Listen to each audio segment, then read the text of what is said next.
Well, in the Gospels, we see Jesus very often eating with people. So he dines with the scribes and the Pharisees. He dines also with sinners and tax collectors. That's something that we see in Jesus. So he likes to be invited by people. And some of the scribes and the Pharisees, because he was hanging out with sinners, they were saying that Jesus was a glutton and he was a drinker. And I want to make it clear, Jesus was not a glutton and he was not a heavy drinker, we can say. But he was sitting with people and he was listening to them, conversing with them. And that was the way that he was evangelizing. He was bringing the word of God to them. So we see him very often related with people. What we hear in the gospel today is that he's invited by one of the leaders of the Pharisees to dine with them. It's at Sabbath.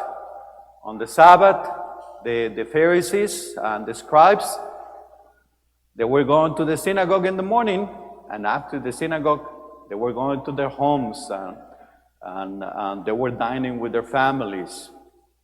And some of the people were also inviting the religious leaders, because in that way they can continue to explain the word to them. So they were invited often also with other families to share the word. So Jesus is invited to dine with the Pharisees, and he's there sitting at table. The gospel is telling us that they were observing Jesus very carefully. So they were paying attention to see what he will do, if he will do anything wrong. So they are wondering if he's going to do the washing of hands, as they do. Perhaps Jesus did, just to make them happy.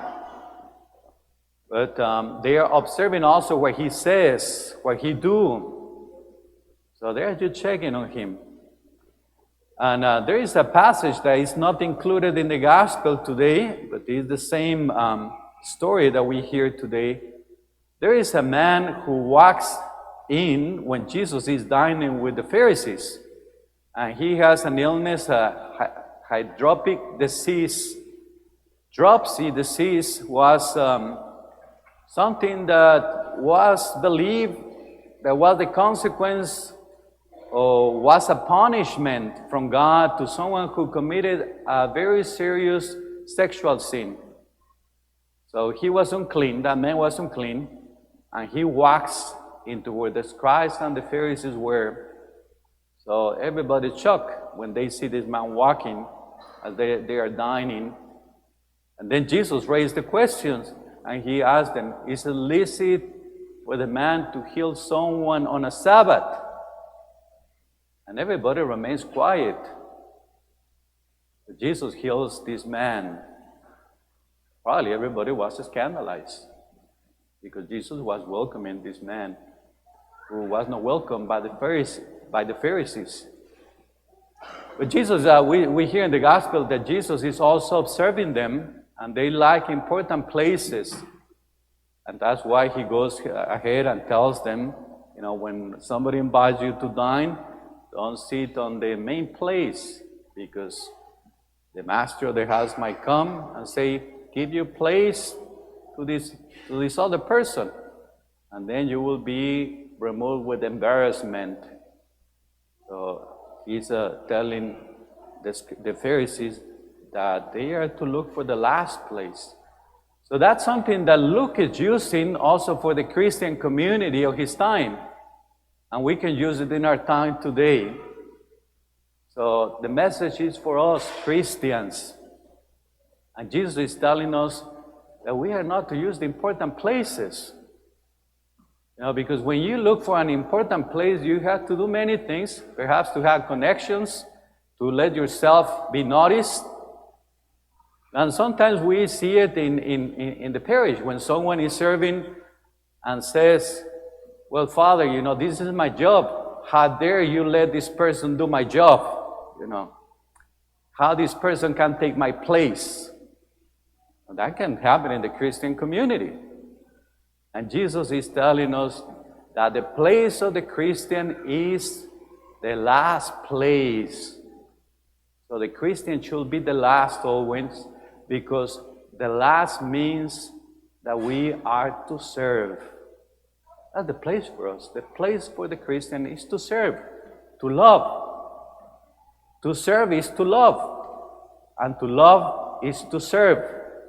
That's the way of the Christian.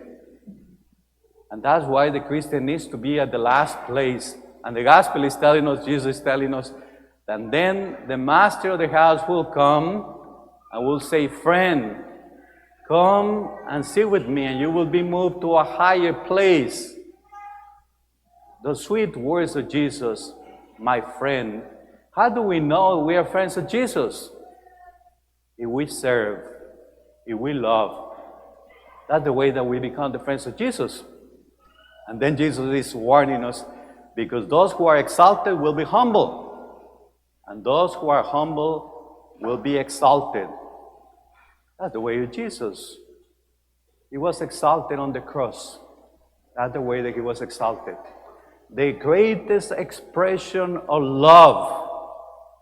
He couldn't do anything else for the human being but to express the greatness of his love, giving his life for us. That's the way that the Christian needs to be exalted, by loving.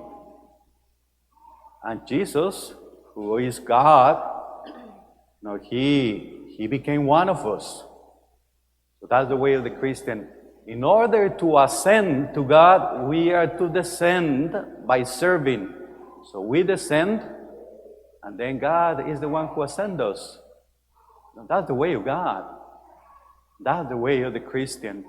And then Jesus goes ahead and he says, he's telling the people, and do not invite your friends, your brothers, the wealthy ones, because they may repay you.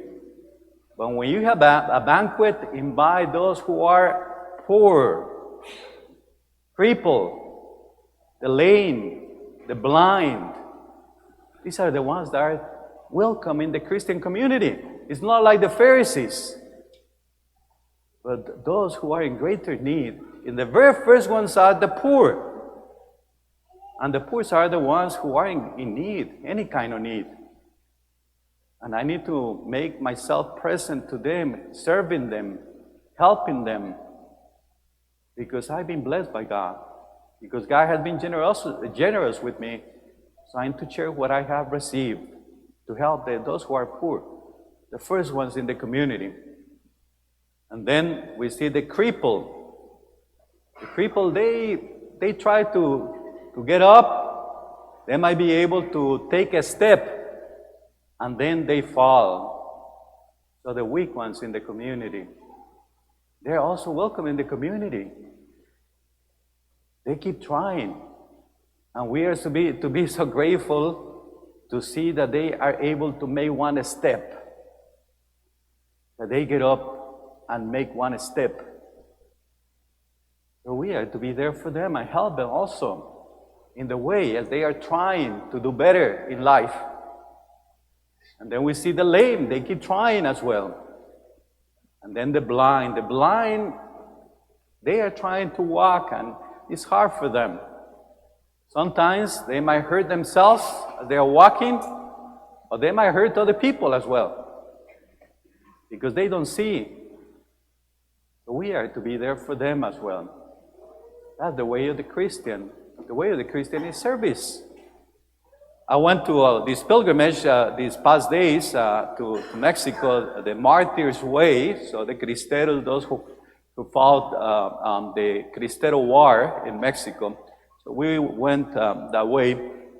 And in some of the shrines that we visited, after the Mass, there were people coming and they were like, Father, can you bless these items, these religious items? So I was blessing them. And some of them, they were like, Father, can you hear my confession? And then I had a long line.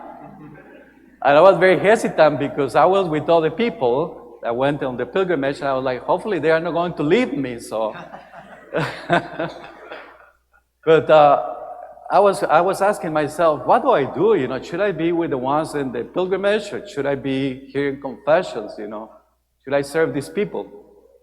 And I was, I had to recall myself. We are called to serve, so I better do this. And perhaps I was missing the explanation of what happened and everything because I was hearing confessions. But I think I was doing the right thing, you know. We have to be always ready to serve. That's the way of the Christian. That's what we hear in the gospel today. So the way of the Christian is to love. One of the places that I visited that was the most moving experience I had during the pilgrimage was Sahuayo, Michoacan. That's a place where a little boy, Jose Luis, who is a saint, Saint Jose Luis, we hear his story. He was a boy, he was 14, and during the Cristero War, he wanted to go and defend his faith. So he spoke with his parents and say, you know, I really want to fight for our faith. So his parents said, no, you are too young to do that. So he told his parents he was very pushing. And he told his parents, well, it has never been that easy to make it to heaven like it's now. As it is today, I want to go and do this. So his parents let him go. So the general of the Cristeros, he didn't let him fight, but he was helping them, serving them, and he was there just doing any good that he could do to help them. Well, one of the days he was caught, and then he was put in prison. And that was in one of the churches that we visited. So the place where he was baptized, he was in prison right there. He was taken by the militaries at that time. And he was in prison there.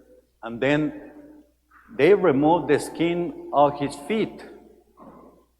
And then they made him walk all the town, and they put some salt on the way also, as he was walking, to make it more painful.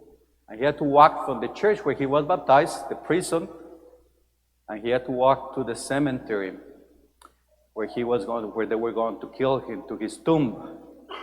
So when he finally made it to his tomb, the general asked the question and said, what do you want me to tell your parents? And he said, tell them that que viva Cristo Rey, let Christ the King live. And he said, and tell them that I will see them in heaven. And the general got so mad at him because what he said, and then he just shot him on his head and his heart, and that's the way that he died, for his faith. So that's the love that we see in this young man. And that's the love that we are invited to have for God, for our faith, and also for other people, to give oneself, as Jesus did on the cross. And that's what is going to take us to heaven. To take us to heaven, not to receive our recompense, but to take us to heaven to receive the embrace of God. There is no greater thing than being there with our Father. That's the way of the Christian. We ask the Lord to help us always to be ready to welcome those in our community who are in greater need, that we may resemble the family of God, the children of God. And that one day we will see the face of our Father and be with our brothers and sisters in the heavenly kingdom. Amen. Amen.